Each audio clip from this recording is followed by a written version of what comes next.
Welcome to the Dr. Wyatt Show podcast. For developing a long-lasting, happy relationship is the status symbol to achieve, and following my 6 marriage steps is a path to help get you there. I'm your host, Dr. Wyatt Fisher, a licensed psychologist specializing in couples counseling. Be sure to follow me on social if you're not already. You can find me at Dr. Wyatt Fisher. How would you like to have an entire day just for your marriage?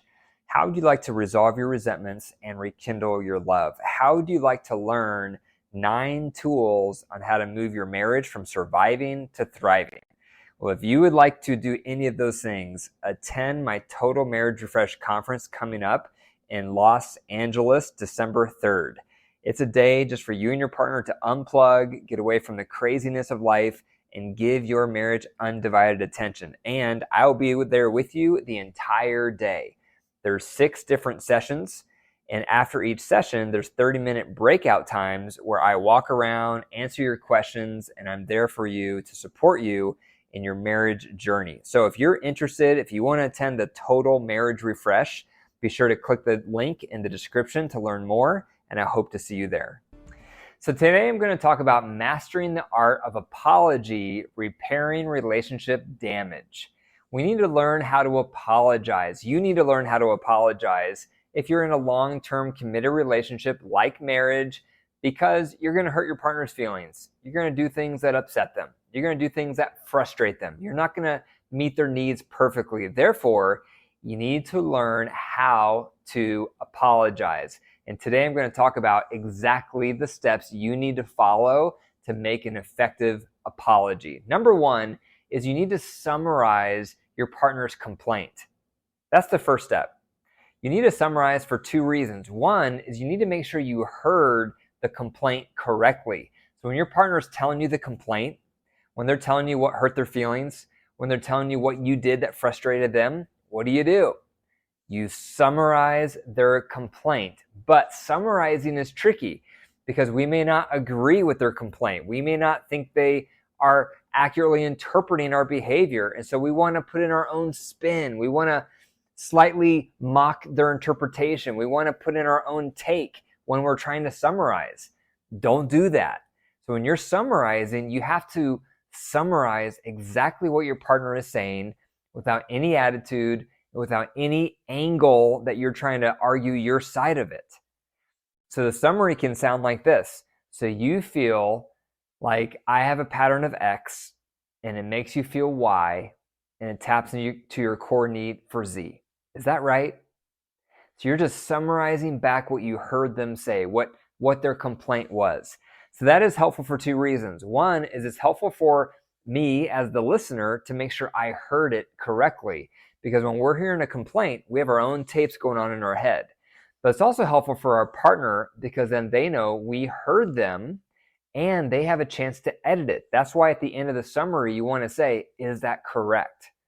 Because it may not be. They may not have said what they want to say. So that gives them an opportunity to edit and change what they're trying to say back. So that's step number 1 to making an apology is you have to summarize back your partner's complaint to make sure you heard it correctly.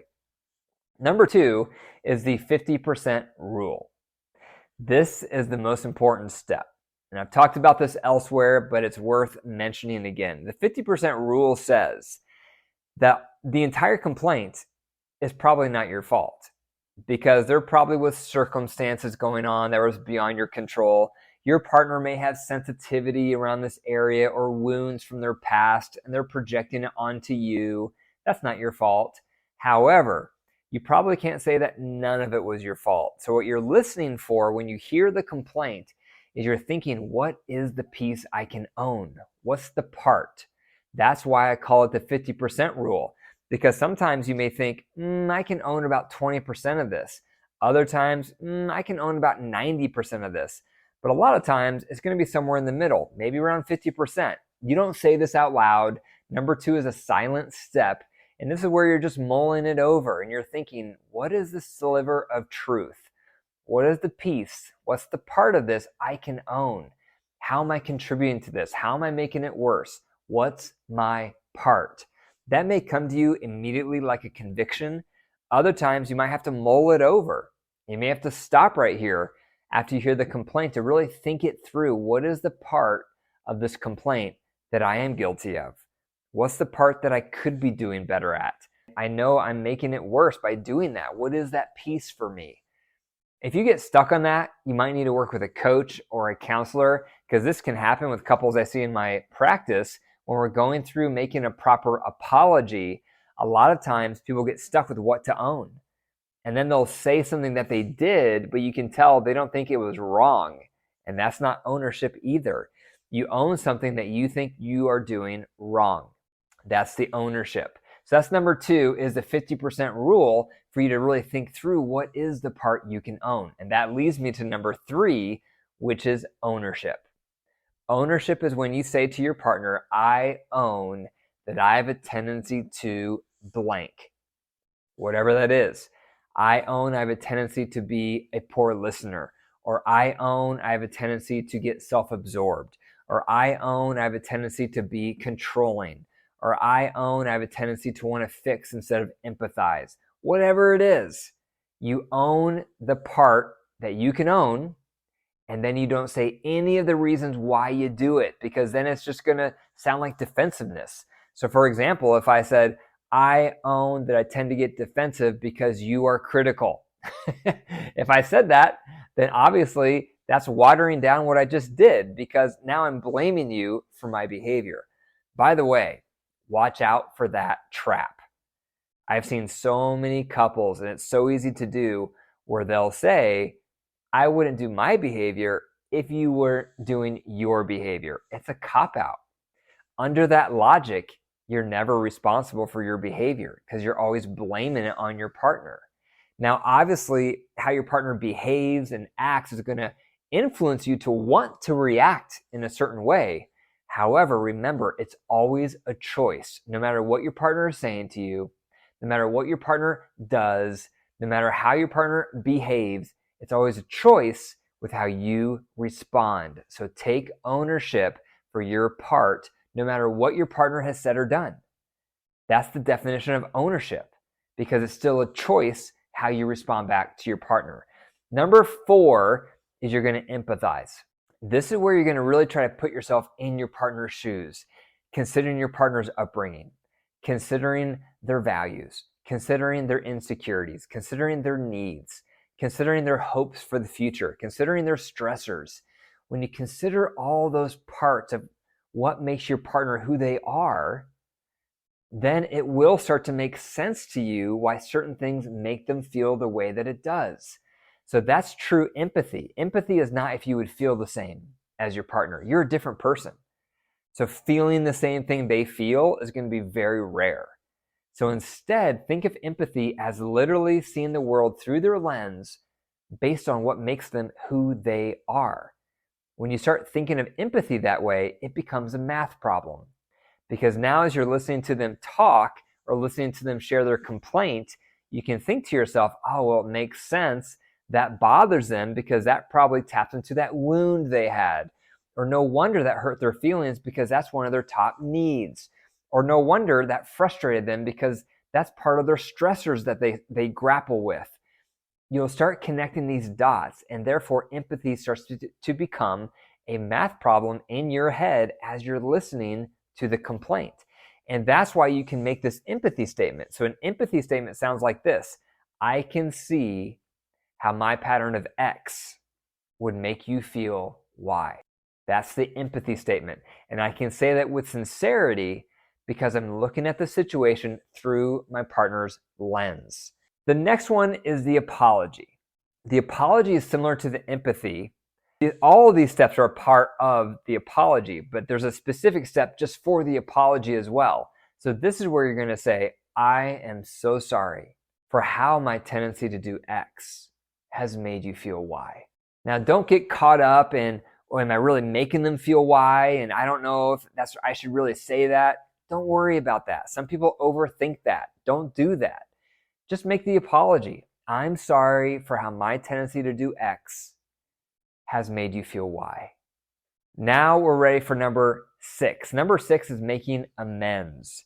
So when you're thinking about making amends for this part you're apologizing for, this part you're owning, the part you empathized with, Now you need to start thinking about, what do I do about it? Because the best way to say sorry is changed behavior. However, change is hard. Change comes slowly. But if you're apologizing to your partner for something and then you don't make any changes and you keep doing the same behavior, that's going to create even more resentment. It's going to make it worse than it was in the first place.